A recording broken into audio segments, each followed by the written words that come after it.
Okay, this is another SQL lesson we're going to have today. This is kind of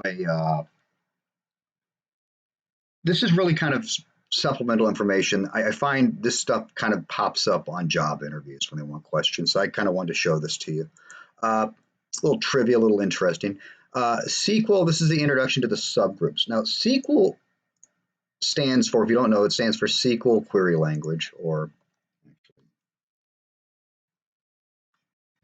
SQL Query Language is what SQL stands for. And it consists of the following sublanguages. DQL, DML, DCL, DDL, and DCL.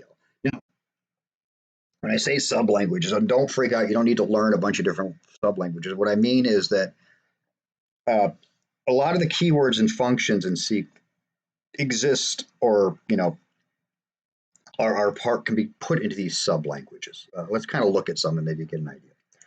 Start with the first one. The first one's called Data Query Language, DQL. This is the most commonly used. This is the language of the select statement. This is what we've been doing past couple of weeks, where we've been learning to select, joins, filtering, wheres, doing our grouping by, the whole thing. That's all DQL. Everything you do like that is DQL. Now, today, we're going to go over in the lab, we're going to be doing some data manipulation language. This is used to add, delete, move data from objects such as tables. And examples of DML code are the insert command and the delete command, both of which we're going to go over in the next lesson.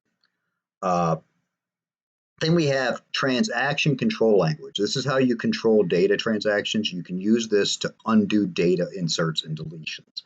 Examples of this are what's called commit and rollback. We're going to do this next week. This, I tell you, is the single most important code you can learn in SQL, because this is how you undo a screw up.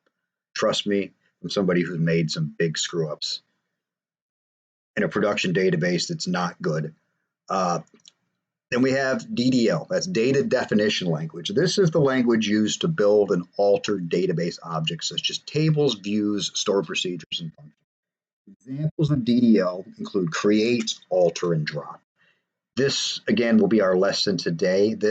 We're doing DML and DDL today. So we've already done DQL. We're going to do TCL next week. And then the last one is data control language. And this is used to manage who has access to data and database objects. This is more like a DBA function, administration function. So if I could grant rights to somebody to view my table. You can revoke rights for somebody to view data. And you do that if you have, let's imagine you have a table that might have social security numbers, or maybe how much salary somebody's getting paid.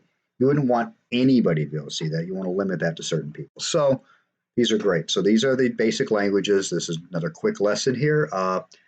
But this will be on the final, keep in mind. This kind of question, and I do want to point out this is the kind of stuff that pops up in job interviews. They want to see if you're, how deep and how sharp you are on this. All right, thanks a lot. Look forward to seeing you next class.